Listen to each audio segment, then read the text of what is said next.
The ink on the divorce papers was barely dry when Victor's words echoed in the sterile lawyer's office, a final cruel twist of the knife.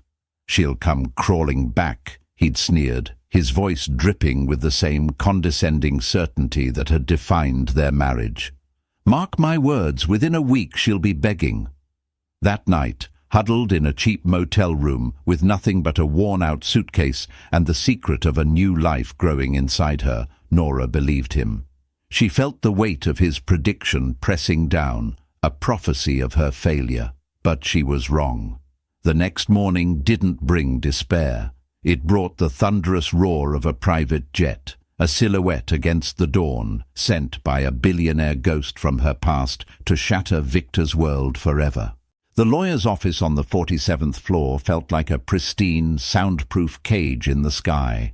Sunlight, sharp and indifferent, sliced through the floor-to-ceiling windows, illuminating the fine dust motes dancing in the air, the only sign of imperfection in the entire room. Nora sat perfectly still on a leather chair that was too large and too cold, her hands clenched so tightly in her lap that her knuckles were white mountains on a pale landscape. The scent of old paper, expensive cologne, and a faint, cloying lemon polish filled her nostrils, a smell she would forever associate with the end of her world. Across the vast mahogany desk, Victor adjusted his tie, a sliver of silk the color of a stormy sea. His movements were fluid, economical, betraying no emotion. He hadn't looked her in the eye once since they'd arrived. His focus was entirely on the stack of papers his lawyer, a man with a reptilian smile and eyes to match, pushed toward him. Victor's signature was a confident, angular slash of black ink, a brand, the final seal on their shared history. When it was her turn, Nora's hand trembled. The pen felt alien in her fingers, heavy and slick. She traced the letters of her name, Nora Harrington, soon to be Nora Vale again, and the act felt like a betrayal of the woman she had tried so hard to be for him. A ghost of a memory surfaced, Victor guiding her hand to sign their marriage license, his touch warm, his whisper promising forever. The memory was a phantom limb, an ache for something that had never truly existed. "Is that everything?" Victor's voice cut through her reverie. It was the voice he used for business, clipped and impatient. His lawyer, Mr. Kavanagh, nodded, gathering the documents with a smug finality. "All settled, Mr. Harrington. The assets are divided as per the agreement. Ms. Vale will vacate the penthouse by 5 p.m. this evening." Ms. Vale. The name felt both foreign and like a homecoming. She was no longer Mrs. Harrington, a title that had felt more like a job description than an identity. She was just Nora again. The thought should have been liberating, but it felt like stepping off a cliff into thin air. As they stood to leave, the silence stretched, thick and suffocating. Nora finally met Victor's gaze, searching for a flicker of regret, of shared loss, of anything other than this cold corporate dismissal. She found nothing. His eyes, the color of polished steel, were unreadable, but then a corner of his mouth lifted into that familiar, condescending smirk. It was the expression he wore right before he delivered a killing blow in a boardroom or in their living room. He leaned toward Mr. Kavanagh, but his voice was loud enough for her to hear, a deliberate performance. "She'll come crawling back," he said, the words a low, confident rumble. "Mark my words, within a week she'll be begging. She can't survive without me." The cruelty was so pure, so potent, it stole the air from her lungs. It wasn't just an insult. It was his narrative, the story he'd been writing for her throughout their 5-year marriage. "You're too sensitive, Nora. You're not strong enough. You need me." Mr. Kavanagh chuckled, a dry, rasping sound. Nora felt a hot flush of shame creep up her neck. She wanted to scream, to throw something, to shatter the perfect, sterile composure of the room. But his words had their intended effect. They paralyzed her. Years of being diminished, of having her reality questioned and her confidence systematically dismantled, had left their mark. A part of her, a small, terrified part, whispered that he was right. She walked out of the office in a daze, the city noise a distant hum. The elevator ride down was a silent eternity. Victor stood beside her, checking his phone, already moving on to the next item on his agenda. When the doors opened to the marble-clad lobby, he walked away without a backward glance, disappearing into the back seat of a waiting black car that purred at the curb like a tamed panther. He didn't say goodbye. The finality of it was absolute. She was alone. Truly, utterly alone. The settlement, which his lawyers had made sound generous, was a pittance compared to his vast fortune, just enough to ensure she wouldn't be a nuisance. It wouldn't last long in a city that devoured money and dreams with equal rapacity. She hailed a taxi, her voice a reedy whisper, and gave the address of the only place she could afford, a dingy motel on the edge of town, a place of transient souls and flickering neon signs. As the cab pulled away from the gleaming steel and glass tower of Harrington Holdings, Nora pressed a hand against her stomach, a gesture that was becoming second nature. Beneath the thin fabric of her dress, a secret lay nestled. A life, their child. A truth she had discovered just 3 weeks ago. A truth she had tried to tell him, only to be met with accusations of manipulation, of trying to trap him. "A convenient discovery, Nora," he had said, his voice laced with ice. "Don't insult my intelligence." He refused to believe it. He refused to even look at the doctor's report. It didn't fit his narrative of a clean break, so he had simply erased it. Huddled in the back seat, watching the city lights blur into streaks of cold fire, Victor's final words echoed in her mind. She'll be begging. Tears she had refused to shed in front of him now streamed down her face, hot and silent. In that moment, in the suffocating grip of fear and despair, she believed him. How could she possibly survive? Pregnant, penniless, and utterly broken. He had won. He had taken everything. The motel room was a study in beige and brown, a symphony of faded aspirations. The carpet, a swirling pattern of indeterminate stains, felt sticky under her worn heels. The air was thick with the ghosts of 1,000 lonely nights, stale cigarette smoke, cheap air freshener, and an underlying scent of bleach that couldn't quite erase the desperation. A single bare bulb in the ceiling lamp cast a sickly yellow glow, turning the room into a jaundiced cage. Nora dropped her suitcase by the door. It was a small, scuffed leather case, the one she'd owned before Victor, a relic from a life she barely remembered. It contained a few changes of clothes, a handful of toiletries, and a worn paperback novel, the sum total of the personal effects she'd been allowed to retrieve from the penthouse. Everything else, the art, the designer wardrobe, the carefully curated life, had belonged to Mrs. Harrington, and Mrs. Harrington was now defunct. She sank onto the edge of the bed. The mattress groaned in protest, its springs a chorus of weary sighs. She stared at the water-stained ceiling, tracing the faint map-like patterns with her eyes. This was it, the first night of her new life. Freedom. It felt less like liberation and more like being cast adrift in a cold, black ocean. Victor's words replayed in her mind, a cruel, relentless loop. "She can't survive without me." He had engineered this. He hadn't just divorced her.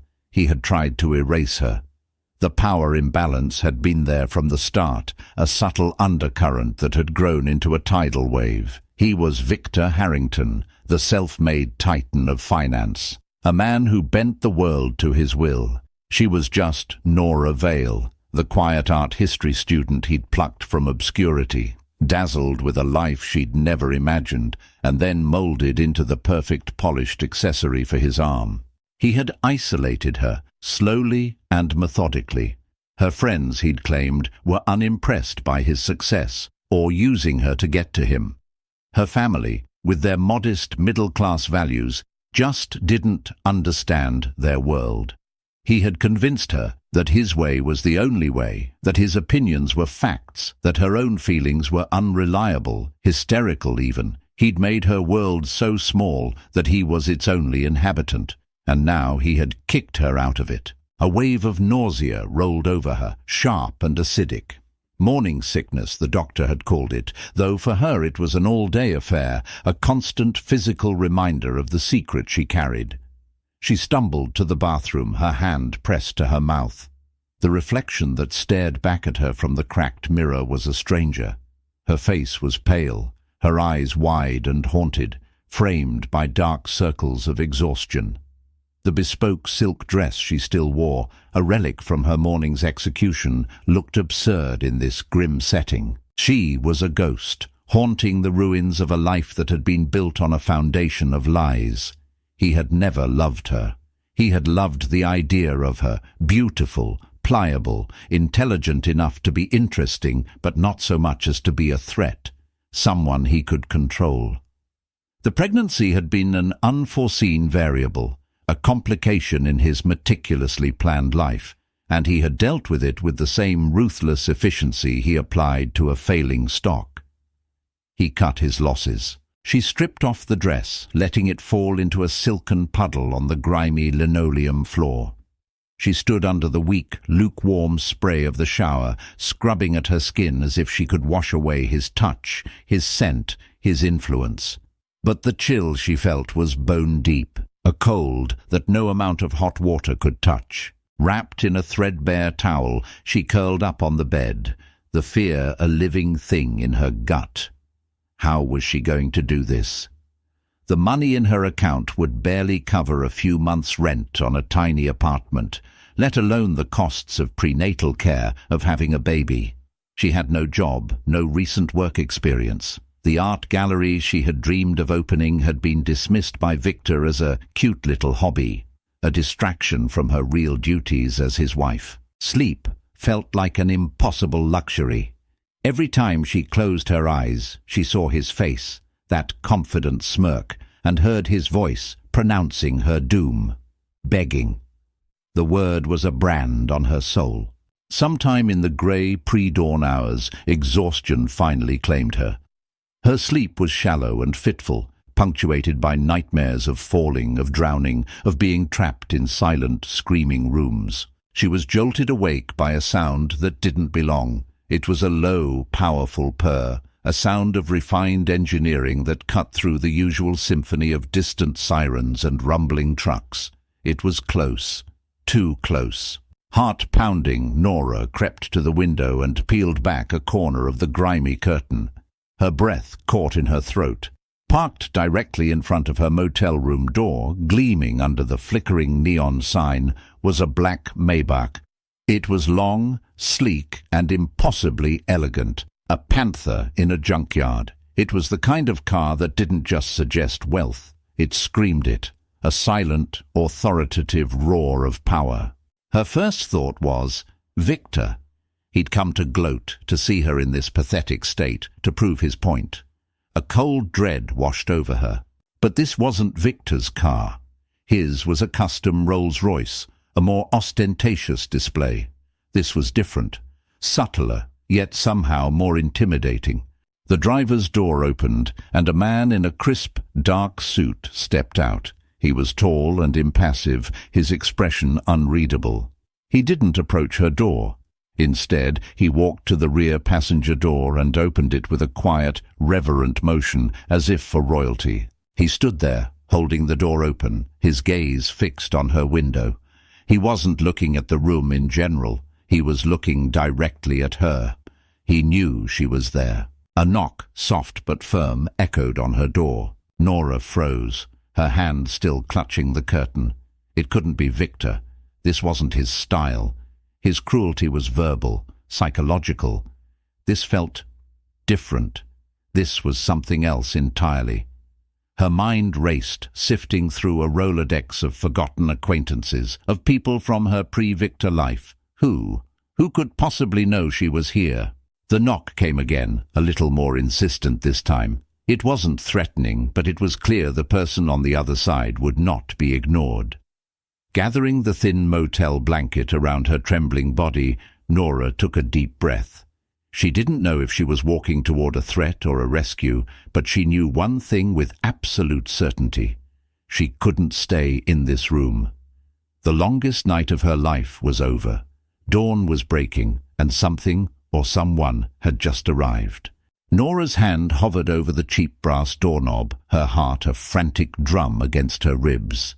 Every instinct, honed by years of walking on eggshells around Victor's moods, screamed at her not to open it. Strangers in the pre-dawn hours at a place like this were never good news. But the quiet authority of the scene outside, the impossibly expensive car, the stoic driver, overrode her fear with a powerful, disorienting curiosity. This wasn't random. This was intentional. She turned the lock, the click echoing loudly in the small room. The door swung inward on a protesting creak. Standing on the cracked concrete walkway was not the driver, but a woman. She was in her late 50s, with kind, intelligent eyes and silver hair pulled back into a severe but elegant chignon. She wore a simple, perfectly tailored grey pantsuit. Her expression was one of calm professionalism, yet there was a softness around her mouth that put Nora immediately at ease. "Miss Vale?" the woman asked, her voice calm and melodious. "My name is Evelyn Carr. I've been sent to collect you." Nora clutched the blanket tighter. "Collect me? I don't understand. Who sent you?" Evelyn offered a small, reassuring smile. "My employer would prefer to explain in person. He was most insistent that we retrieve you with all due haste. He was concerned for your well-being." He. The word hung in the cool morning air.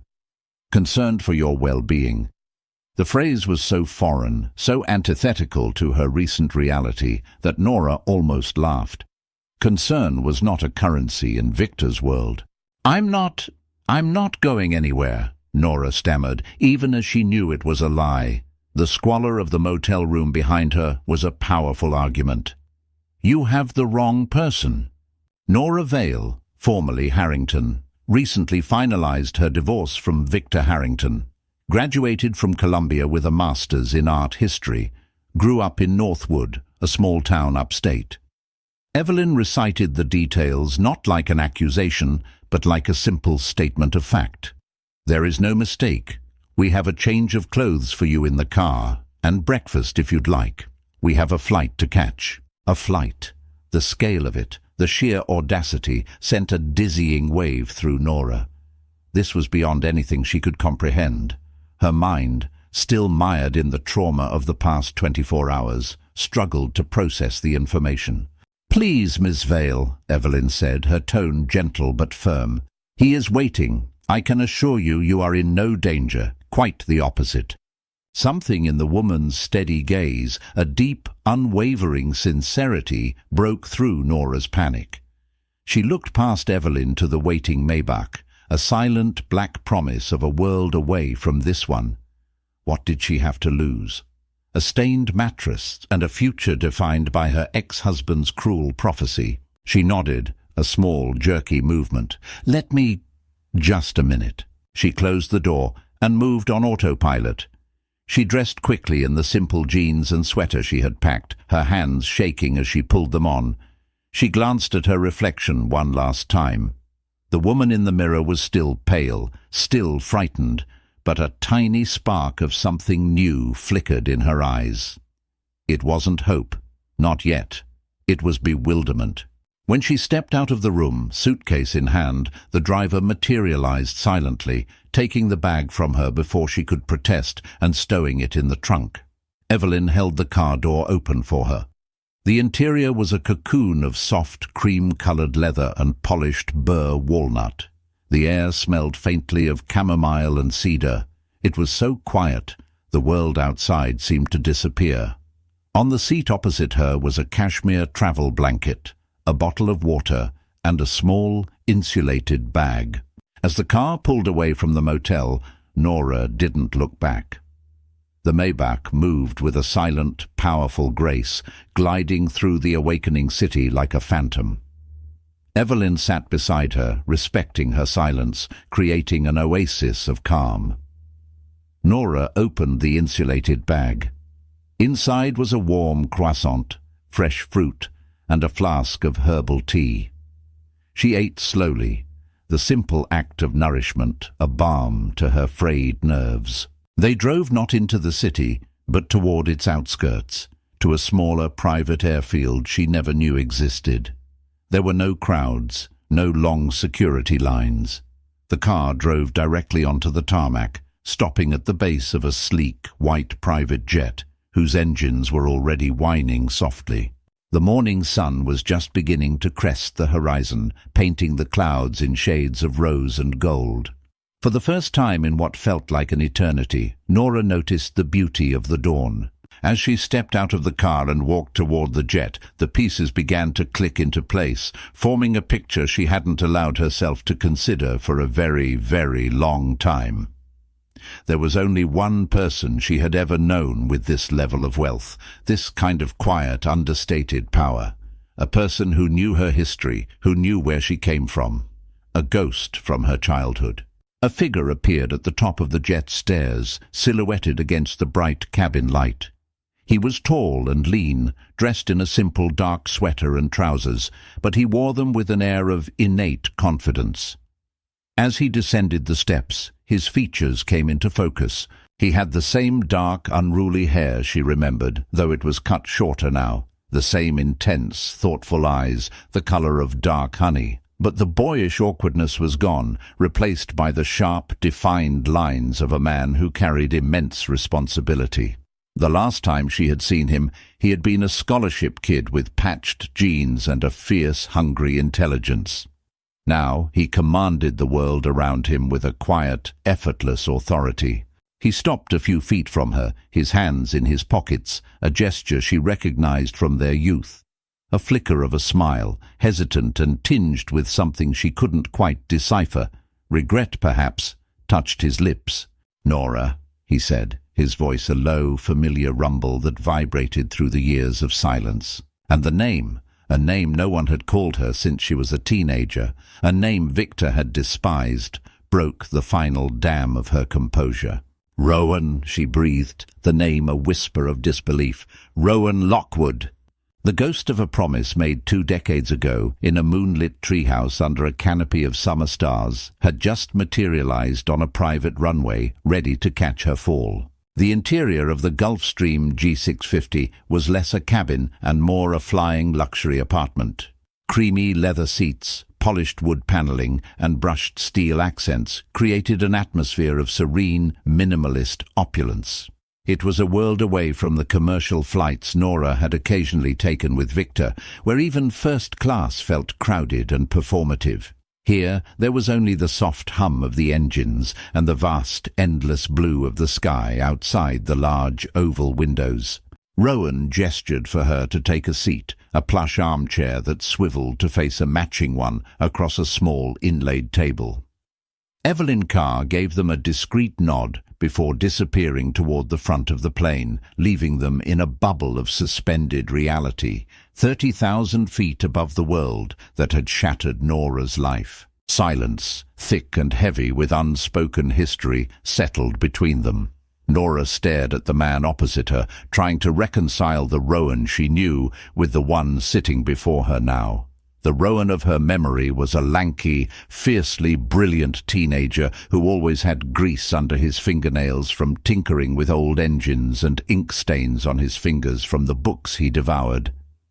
He was the boy who had sat next to her in AP Physics, who had patiently explained calculus to her until it finally made sense. He was her best friend, her confidant, the other half of a pact to escape their small dead-end town and conquer the world. Then his father had died, his mother had moved them to California to be with family, and just like that, he was gone. They had promised to write, to call, to stay friends forever. But life, as it so often does, had interfered. Her letters went unanswered, his phone number was disconnected, and slowly the vibrant connection faded into a sepia-toned memory. She had heard whispers years later about him dropping out of Stanford, about some tech startup he'd launched from a garage. She'd assumed he was doing okay. She hadn't grasped the scale of his success.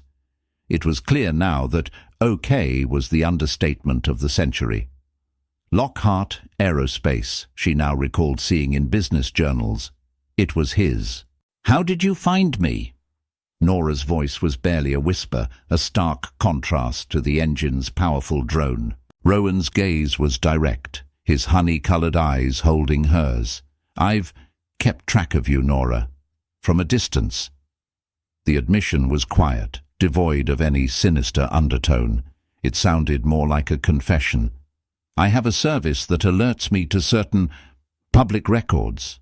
When the Harrington divorce filing hit the system, I was notified. When I saw the terms of the settlement, I knew Victor hadn't changed." A cold knot formed in Nora's stomach. "You know Victor?" "I know of him," Rowan corrected, his tone hardening almost imperceptibly. "Men like Harrington, they operate in a world I have to navigate. Their reputations precede them. He's known for being ruthless, for taking over companies and gutting them, for seeing people as assets or liabilities. I always wondered what he saw in you." He paused, his expression softening. "No, that's not right. I knew what he saw. I just hated that he got it." The words hung in the air, imbued with a protective warmth that Nora hadn't felt from anyone in years. It was jarring, disorienting. She was so accustomed to being on the defensive, to having her perceptions twisted, that this straightforward sincerity felt like a foreign language. "He said I wouldn't survive without him," she murmured, the words tasting like ash. "He told his lawyer I'd be begging to come back within a week." A muscle clenched in Rowan's jaw. The air in the cabin seemed to crackle with a sudden contained anger. "He's a fool," he said, the words clipped and precise. "He mistakes dependence for weakness. He never understood your strength, Nora. He probably never even looked for it." The simple validation, the unwavering belief in her, was a powerful antidote to Victor's poison. Tears pricked at the back of her eyes, but she fought them back. She wouldn't cry. Not anymore. A flight attendant, as discreet and professional as Evelyn, appeared and offered them drinks. Nora asked for water, while Rowan requested black coffee. The simple domesticity of the moment felt surreal. "Where are we going?" she asked, tracing a condensation ring on the polished table. "To my home, in Wyoming," he answered. "It's quiet, secluded. You'll be safe there. You can think, rest, decide what you want to do next. No pressure, no expectations." Wyoming. The name conjured images of wide-open spaces, of mountains and endless sky, the polar opposite of the gilded cage she'd inhabited in Manhattan. The idea was both terrifying and intoxicatingly liberating. "Why, Rowan?" The question was the one that had been screaming in her mind since she saw his face. "Why are you doing this? We haven't spoken in, 15 years?" He took a slow sip of his coffee, his gaze drifting to the clouds outside the window. For a moment, she saw the boy again, the thoughtful, introspective teenager wrestling with a problem too complex for a simple answer. "When my mum and I moved," he began, his voice low and reflective, "things were bad, worse than I ever told you. We had nothing. The first few years were a struggle." He looked back at her, his eyes holding a universe of pain she had never known about. "I tried to write. I had a box of letters I never sent." "Why?" she asked, her voice cracking. "Shame," he admitted, the words stark and unadorned. "You were going to Columbia, living this bright, shining life I felt I had been locked out of. I was working 2 jobs, barely keeping my head above water, trying to build something from scratch. I felt like a failure. I told myself I'd get in touch when I had something to offer, when I wasn't the charity case from the wrong side of the tracks anymore. And then, time just ran away. I saw you at a gala once, years ago. You were with him. You looked like a porcelain doll on a shelf, beautiful and breakable and untouchable. I didn't approach. It felt like I'd missed my chance." His confession was a key, unlocking a part of her past she had sealed away. His silence hadn't been a rejection. It had been a shield for his own pain, his own pride. All these years she had thought he had forgotten her, but he had been watching, waiting. She reached her hand across the table, a hesitant, trembling gesture. He met it instantly, his fingers warm and strong, engulfing hers. It wasn't a romantic touch. It was a connection, a closing of a circuit that had been left open for a decade and a half. In the quiet hum of the jet, soaring miles above the earth, Nora felt the first fragile tendrils of a forgotten feeling, safety. But intertwined with it was a new turbulence, a storm of questions.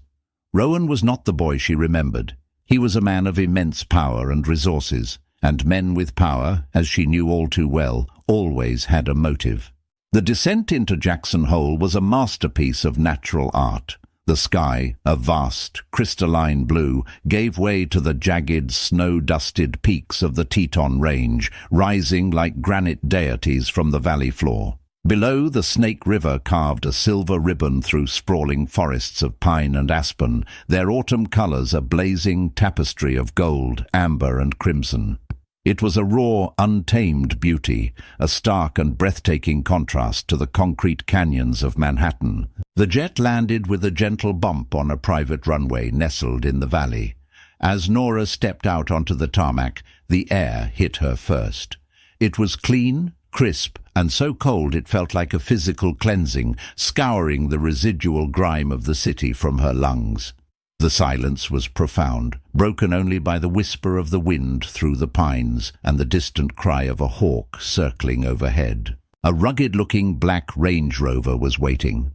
Rowan took her suitcase from the flight attendant, placing it in the back himself before holding the passenger door open for her. The simple act of courtesy felt both archaic and deeply comforting. Victor's drivers had always handled the luggage. Victor himself had never held a door for her. The drive from the airfield was short, winding through dense groves of aspen whose leaves trembled like golden coins in the breeze. They passed no other cars, saw no other signs of life. Then the trees cleared, and Nora gasped. Perched on a gentle rise overlooking the valley was Rowan's home. It was not a mansion in the traditional ostentatious sense. It was a stunning work of architectural art, a sprawling structure of glass, cedar, and dark grey stone that seemed to grow organically from the landscape. It was modern and minimalist, yet exuded a powerful, rustic warmth. Walls of glass framed the epic mountain views, blurring the line between inside and out. It was a fortress of solitude, a sanctuary built to embrace the wilderness, not conquer it. "Welcome to the aviary," Rowan said quietly as he parked the car. "The aviary?" "I like to watch the eagles," he said with a faint smile, "and it's a place to feel untethered." Inside, the house was even more breathtaking. The main living area was a vast open-plan space with a soaring ceiling supported by massive timber beams. A colossal stone fireplace dominated one wall, while the opposite wall was pure glass, offering an uninterrupted panorama of the Tetons. The decor was understated and masculine. Worn leather sofas, hand-woven wool rugs, and shelves filled not with trinkets, but with books. Thousands of them, on every conceivable subject from quantum physics to ancient history. It was a home built for thinking, for being, not for impressing. Evelyn Carr was there to greet them, her presence as calming and unobtrusive as ever. "I've prepared the guest wing for you, Miss Vale," she said. "Please, let me show you." Nora followed her down a long, sunlit hallway. The walls were adorned with art, but it wasn't the flashy, investment-grade chaos Victor had favored. These were quieter pieces, stunning black-and-white landscape photographs, intricate astronomical charts, a single, powerful, abstract painting that pulsed with color. The guest wing was a self-contained apartment. It had a spacious bedroom with another wall of glass looking out onto a private aspen grove, a bathroom that resembled a high-end spa with a deep, soaking tub carved from a single piece of stone, and a cozy sitting room with its own fireplace and a small, well-stocked library. "Mr. Lockwood thought you might appreciate your own space," Evelyn explained. "Your suitcase is in the dressing room. There are some essentials in the bathroom, and I've stocked the kitchenette with drinks and snacks. Please make yourself at home. If you need anything at all, just use the intercom. After Evelyn left, Nora sank onto the king-sized bed, the mattress so soft it felt like sinking into a cloud. She ran her hand over the luxurious slate-blue duvet. The quiet of the room was absolute. This gilded refuge was more luxurious than the penthouse she had shared with Victor, but it felt entirely different. Victor's home had been a showroom, a stage for his success, every object chosen for its price tag and its ability to impress his guests. This was a home. It had a soul. But the very perfection of it, the sheer scale of Rowan's wealth and foresight, ignited a familiar anxiety. She had just escaped one gilded cage. Had she simply flown into another, larger one? Victor had used his wealth as a tool of control.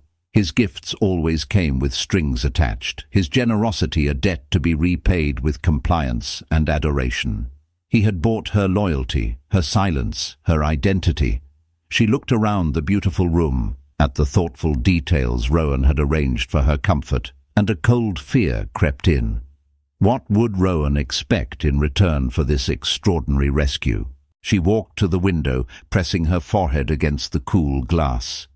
A deer and its fawn stepped gracefully out of the aspen grove, their movements silent and fluid. They nibbled at the grass, their ears twitching at every sound, wild and free. Nora watched them, her heart aching with a strange mix of wonder and despair. She was safe for now. She had a place to rest, to heal, but she was still utterly dependent on the kindness and the power of a man she barely knew anymore. Rowan's motives remained a mystery, a complex equation she couldn't yet solve. Was this the act of a long-lost friend repaying a childhood bond, or was it something more?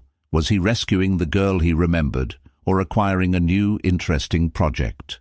The silence of the mountains seemed to press in on her, vast and imposing. She had been saved from drowning, pulled from the wreckage of her life.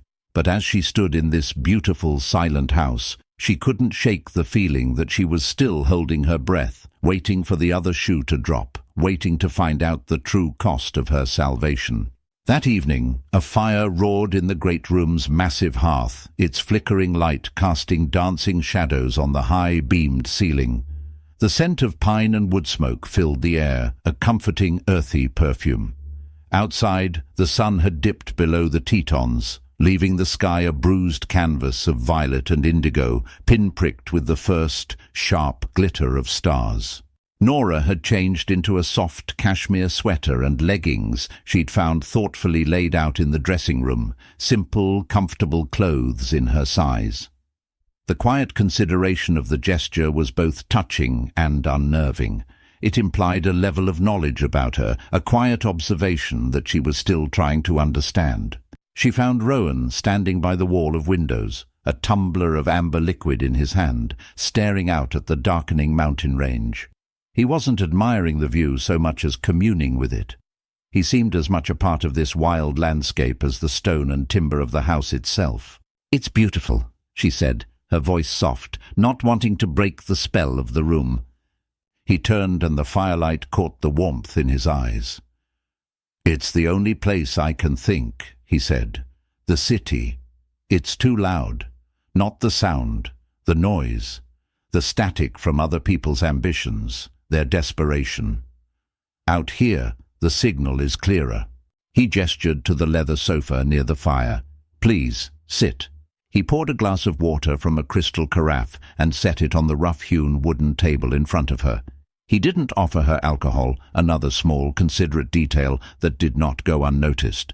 They sat in a comfortable silence for a few moments, the crackling fire a third presence in the room. It was Rowan who finally broke it. "I want you to know, Nora," he said, his voice low and serious, "that there are no strings attached to you being here. This isn't a transaction. You don't owe me anything."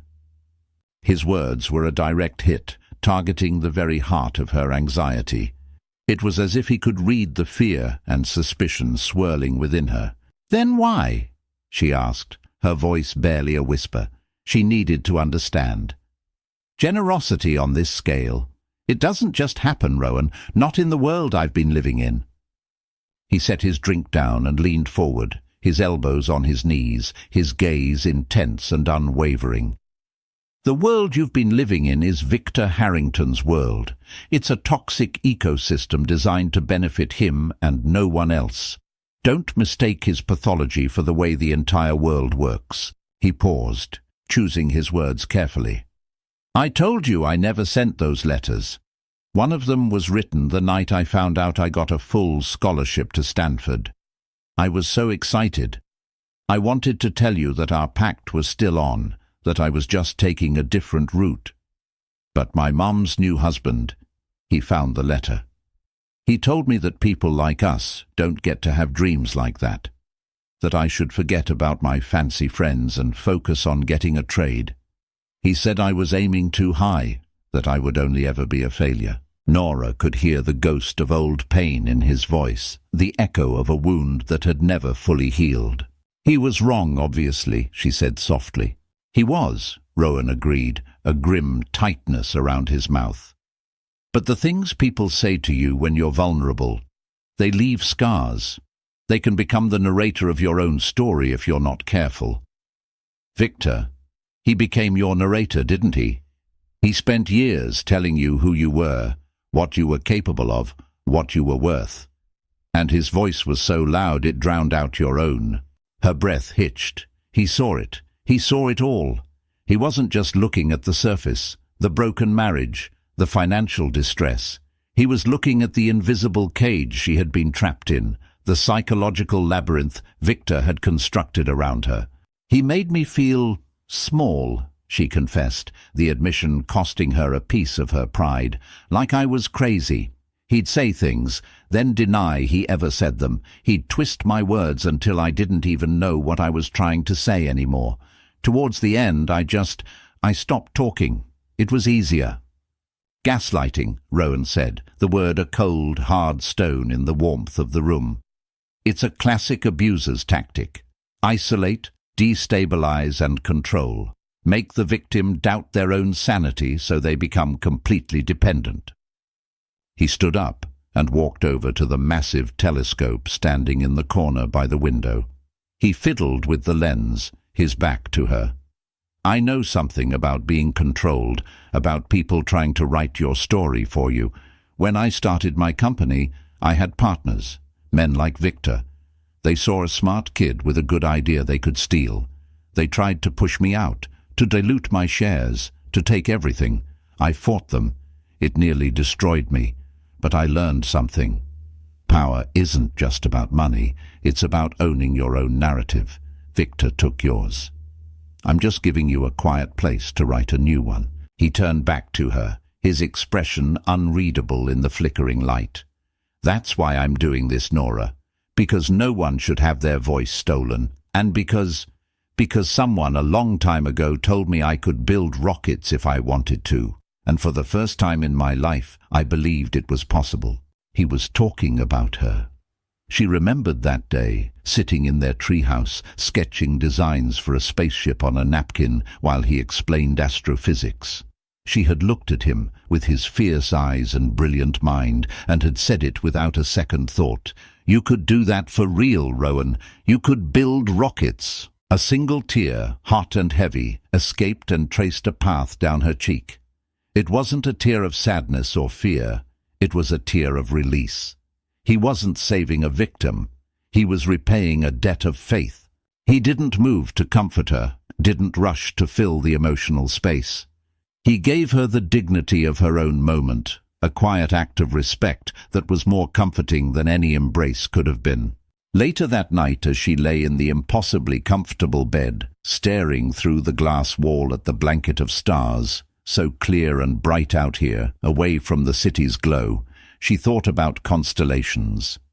They were just random points of light, but people had drawn lines between them, creating stories, heroes, and myths. Victor had drawn a constellation around her life and told her it was a cage. Rowan was suggesting she could draw a new one.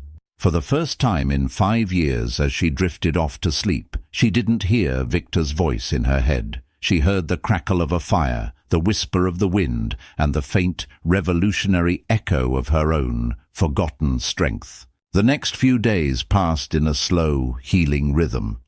Nora slept more than she had in years, deep, restorative sleeps, free from the gnawing anxiety that had been her constant companion. She woke late to the sight of sunlight dappling through the aspen leaves and drank tea in her private sitting room, watching the wildlife wander past her window. She took long, solitary walks along the pine-scented trails that crisscrossed Rowan's vast property, the crisp mountain air a balm to her soul. Rowan was a phantom presence. He left her to her solitude, a gesture she was profoundly grateful for. He was there, a steady, unobtrusive force in the background, but he never crowded her. They would sometimes share a quiet breakfast or a simple dinner prepared by his housekeeper, a warm, grandmotherly woman named Rosa Martinez.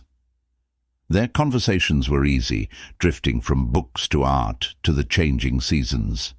He never once asked about Victor, never pried into the raw, unhealed wounds of her marriage. He gave her space. He gave her peace. She felt herself slowly unfurling, like a plant that had been kept in the dark for too long, finally turning its leaves toward the sun. The constant tension in her shoulders began to dissipate. The tremor in her hands stilled. She started to read again, losing herself in the worlds of fiction and history she found in her small library. For the first time, she allowed herself to truly connect with the new life inside her, not as a complication or a secret, but as a part of her future. She would lay her hand on her still flat stomach and whisper to the baby, promising it a world of safety and love, a world free from the shadow of its father. One afternoon, seeking a new book, she ventured into the main library in the West Wing, a room she hadn't yet explored. It was even more impressive than the great room, 2 stories high with rolling ladders and a small wrought-iron spiral staircase leading to a gallery overhead. The air smelled of old leather and paper. This was the heart of the house, the core of Rowan's mind. She was running her fingers along the spines of a collection of poetry when a television, discreetly set into the bookshelves, flickered to life. It was tuned to a 24-hour business news channel. Rosa Martinez must have been cleaning earlier and left it on. Nora moved to turn it off, but the name the anchor said stopped her cold. Victor Harrington, CEO of Harrington Holdings, is facing increased scrutiny today as stock prices took another dive following the announcement of a federal investigation. Nora froze, her hand hovering over the remote. The screen showed a picture of Victor, looking confident and defiant, striding out of their old apartment building. The chyron at the bottom of the screen read, "Harrington Holdings under investigation for insider trading."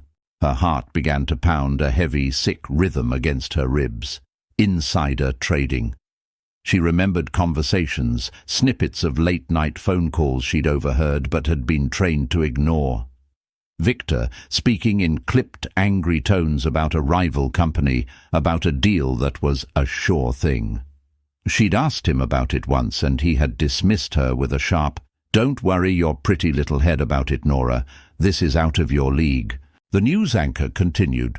The investigation seems to be centered around the controversial acquisition of Aerodyne Technologies, a smaller aerospace firm, 6 months ago. Sources say the SEC is looking into suspiciously timed stock trades made by entities connected to Harrington just weeks before the merger was announced. Aerodyne Technologies. The name hit Nora like a physical blow. A memory, sharp and vivid, erupted in her mind. It was from about 7 months ago. She was in her small home office, a space Victor had grudgingly allowed her, researching small, innovative art galleries for a potential future project, a dream she still harbored. She had stumbled across an article about corporate patronage of the arts and saw a mention of Aerodyne, a company lauded for its employee-first culture and its funding of local arts programs. Intrigued, she'd spent an hour reading about them, even printing out their mission statement and a few articles. Later that evening, Victor had come into her office, a rare occurrence. He'd seen the papers on her desk. "What's this?" he'd asked, his tone deceptively casual. She had explained her interest, praising the company's ethos. He had listened, a strange, intense look in his eyes, asking more questions than he usually did about her hobbies. The next day, the papers had vanished from her desk. When she'd asked, he claimed the cleaners must have thrown them out. He had then, out of the blue, gifted her with a lavish diamond bracelet, telling her he was proud of her for taking an interest in the real world, and then steered the conversation away, making her feel foolish for her little project. She saw it now. It hadn't been a coincidence. He hadn't been interested in her hobby. He had been pumping her for information. Had he thought she had some inside track? Or was he simply taking the name, a random breadcrumb she had innocently picked up, and weaving it into one of his schemes? He had used her. Her innocent research had become a tool in his corporate raiding. The bracelet hadn't been a gift. It had been a distraction, a shiny object to make her forget. The room began to spin. The depth of his manipulation, the way he had twisted even her most harmless passions to serve his own greed, was staggering. She felt dirty, complicit. A floorboard creaked on the gallery above. Nora looked up, startled. Rowan was standing there, leaning against the railing. He wasn't looking at the television. He was looking at her. His face was impassive, but his eyes held a deep, knowing sorrow. He had seen her reaction. He had known this news would break. The realization dawned, cold and terrifying. Had he known all along? Was this investigation the reason he had swooped in to rescue her? Was she not a long-lost friend, but a pawn in a much larger game? A game between him and Victor. "You knew," she said, the words a choked accusation. "You knew this was happening." He didn't deny it. He just watched her, his expression a mask of calm control that suddenly looked chillingly familiar. It was the same calm Victor wore when he was about to reveal a devastating trump card. The sanctuary suddenly felt like a prison again. The gilded refuge, a beautifully constructed trap. The man who had saved her from her monster. Was he just another monster, one who was simply better at hiding his teeth? The tremor had returned to her hands, and this time it was not from weakness, but from a cold, terrifying rage. The silence in the library stretched, taut and fragile as a spider's thread. The only sound was the drone of the news anchor's voice, a meaningless buzz against the roaring in Nora's ears. Rowan's impassive gaze from the gallery above felt like a physical weight, pressing down on her, suffocating her. "How long have you known?" Nora's voice was dangerously quiet, stripped of all its earlier softness. "How long have you known Victor was being investigated?" Rowan walked slowly to the spiral staircase, his steps measured and deliberate. He descended without taking his eyes off her, his movements fluid and controlled. He stopped on the last step, creating a careful distance between them. "My company was one of the ones he outbid for Aerodyne," he said, his voice a low, even tone that did nothing to soothe her rising panic. He came out of nowhere with an offer that was wildly inflated. It didn't make sense. It smelled wrong from the beginning. So I had my people look into it, quietly. The cold, clinical explanation was worse than an outburst would have been. It was business, all of it. "Your people?" Nora echoed, a bitter laugh escaping her lips. "So this entire rescue, my divorce, that motel room, was that just part of your quiet investigation? Was I an entity connected to Harrington that you needed to get on your side?" She could see the flicker of pain in his eyes at her accusation, but his composure remained absolute. "No, Nora. Finding you like that. That was never part of the plan." "So there was a plan," she shot back, taking a step away from him, needing the space.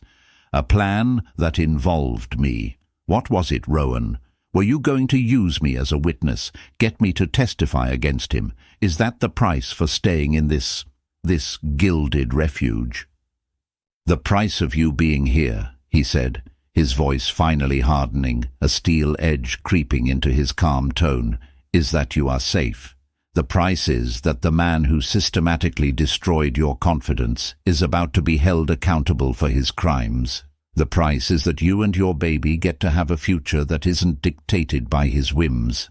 "Don't you dare talk about my baby," she flared, her hand instinctively flying to her stomach. "Don't you dare use my child as a justification for your corporate chess game." "This stopped being a game when I saw the settlement agreement," he countered, his voice rising to match hers. "When I saw he'd left you with nothing after 5 years of your life. When I realized he'd thrown you away like a broken toy. The investigation was already happening, Nora. It would have happened with or without you. But when I saw your name on that divorce decree, it became personal." He finally broke, the mask of control cracking. He ran a hand through his hair, a gesture of frustration she remembered so vividly from their teenage years. "Damn it, Nora, I didn't know you were pregnant until Evelyn told me on the way to the airfield. Do you really think I'm that much of a monster to use that against you?" His vehemence gave her pause. The raw emotion in his voice felt real, unscripted, but she had been fooled by experts. "Victor was a monster in a bespoke suit," she said, her voice trembling. "You're something else. You hide your motives behind kindness. You manipulate with logic and sanctuary. At least with Victor, I knew the rules. What are your rules, Rowan? What do you really want from me?" He closed the distance between them, stopping just a foot away. The sheer force of his presence was overwhelming. The firelight cast his face in sharp relief, all angles and shadows. "You want to know what I want?" he asked, his voice now a low, intense whisper that vibrated through the room. "I want to erase the last 15 years. I want to go back to that treehouse and tell you not to get on that bus to New York. I want to tell you to wait for me. I want the girl who believed I could build rockets before a man like Victor convinced her she couldn't even run her own life."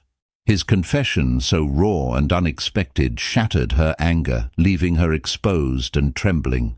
This wasn't about Aerodyne. This wasn't about revenge against a corporate rival. This was about them. "That girl is gone, Rowan," she whispered, the words a lament. Victor broke her. "No," he said, his voice fierce, his eyes boring into hers. "He didn't. He chipped away at her. He buried her under layers of fear and self-doubt, but he didn't break her. I see her. She's standing right in front of me. She's the one who had the strength to finally sign those papers, the one who survived that first night alone, the one who was brave enough to get on a plane with a ghost." He reached out, not to touch her, but held his hand in the space between them, his palm open. An offering, a plea. "I should have told you about the investigation," he said, his voice softening with regret. "That was my mistake. I was trying to protect you from it, to give you a space to heal before the world came crashing in again. I was wrong. I see that now. From here on, Nora, no more secrets, no more plans you're not a part of. Just the truth." The library was silent again. The news on the television had moved on to another story. In the aftermath of their confrontation, a fragile, uncertain space had opened up. He had lied by omission, manipulating the circumstances to bring her here. But his reasons were a tangled mess of regret, long-held affection, and a fierce, protective anger on her behalf. He wasn't a monster, but he wasn't a simple hero either. He was a man, complex and morally grey, who had used his immense power to right a wrong he felt partially responsible for. He had reached back in time to save the girl he had left behind. The question was, what did she, the woman she was now, do with that? Could she trust this new, complicated truth? Could she build a future on a foundation that had begun with a secret? She looked at his outstretched hand, then into his eyes, and saw not a chess master, but the boy he had been, trapped inside a billionaire's life, reaching for a connection he had lost. And for the first time, she felt a tremor, not of fear, but of a terrifying, exhilarating possibility. The weeks that followed the confrontation in the library were a period of delicate, intentional reconstruction. The secret was out, the air cleared of its toxic, unspoken weight. Rowan was true to his word. He was relentlessly transparent, updating her on the Harrington investigation, which was escalating daily, but only when she asked. He treated her not as a fragile victim, but as an equal, a partner in her own life. He set up a secure video conference with a team of top-tier lawyers he had retained on her behalf. They spoke to her with respect, ensuring she understood that she was not a target of the investigation, but that her testimony about Victor's behavior and conversations she may have overheard could be valuable. The choice to cooperate, they stressed, was entirely hers. There was no pressure from them or from Rowan. For the first time, Nora felt the tectonic plates of her life shifting. The power was flowing back to her. She was no longer a passive object being acted upon, but the agent of her own destiny. After a long, sleepless night spent staring at the star-dusted Wyoming sky, she made her decision. She would cooperate, not for Rowan's revenge, and not even for justice against Victor. She would do it for herself, and for the child she carried. She would do it to formally excise Victor's narrative from her life, to replace his lies with her truth, spoken in her own voice, under oath if need be. It was the final, definitive act of taking her power back. Her decision seemed to settle something in the house, in the dynamic between her and Rowan. The last vestiges of awkwardness between them dissolved, replaced by the easy, comfortable companionship she remembered from their youth. They fell back into their old rhythm, two intelligent, curious minds sparking off each other. They debated philosophy by the fire, argued politics over dinner, and one clear, cold night, he took her to the small observatory he had built on a nearby ridge. As she looked through the powerful telescope, the rings of Saturn sharp and clear against the black velvet of space, Rowan stood beside her, his voice a low, steady presence in the dark. "You know," he murmured, "the light from some of those stars has been traveling for millions of years. We're looking at the past, at ghosts." "Maybe we're all just looking at ghosts," she replied, pulling back from the eyepiece, her gaze finding his in the dim light, trying to make sense of the light they left behind. "Or maybe," he said, his voice dropping, "we get to choose which ones we look at. Maybe we can stop looking at the ones that burned out long ago and focus on the ones that are still burning, right here, right now." The air grew thick with unspoken meaning. In the quiet intimacy of the observatory, surrounded by the silent, ancient light of the cosmos, the 15 years they had spent apart seemed to melt away, an insignificant blip in the grand scheme of things. He wasn't the billionaire titan, and she wasn't the broken divorcee. They were just Rowan and Nora, two souls who had taken a long, painful detour to find their way back to each other. A few days later, a package arrived for her. It was a large, flat box.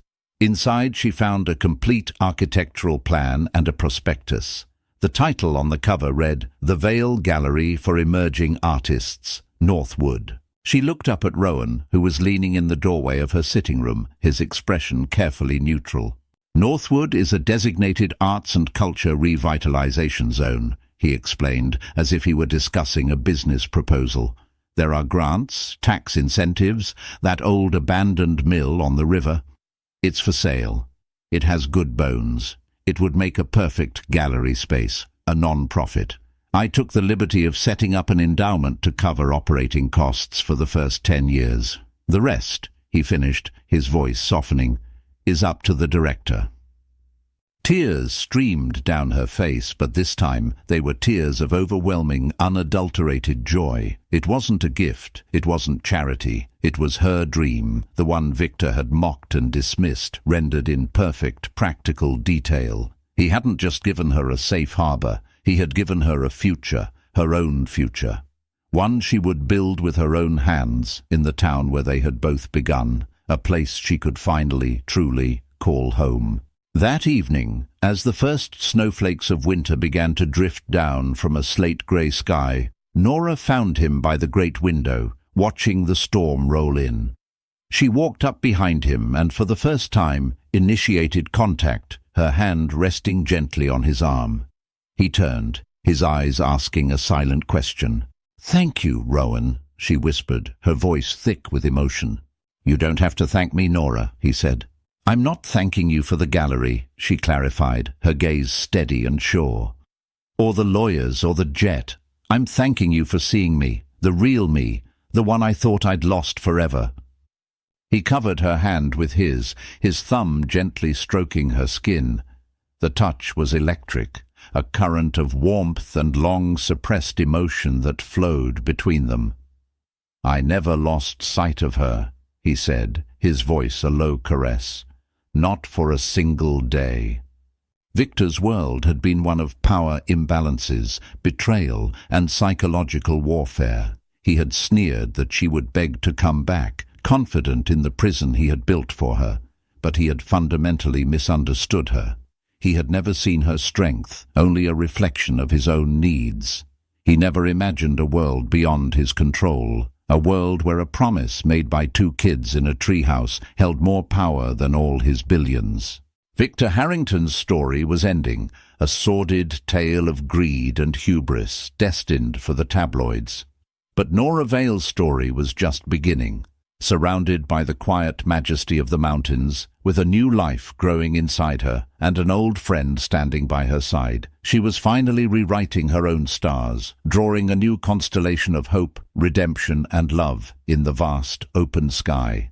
Nora's journey from a silenced wife to the master of her own destiny shows that the cruelest prisons are the ones we don't realize we're in. Her story is a testament to the quiet strength that lies within us all, and the power of a single act of kindness to change everything. Victor was so sure of his power, but he forgot that some connections can't be bought or broken. If this story of resilience, redemption, and the surprising ways the past can save us resonated with you, please give this video a thumbs up, share it with someone who needs to hear it, and subscribe for more tales of overcoming the odds. What did you think of Rowan's actions? Let us know in the comments below.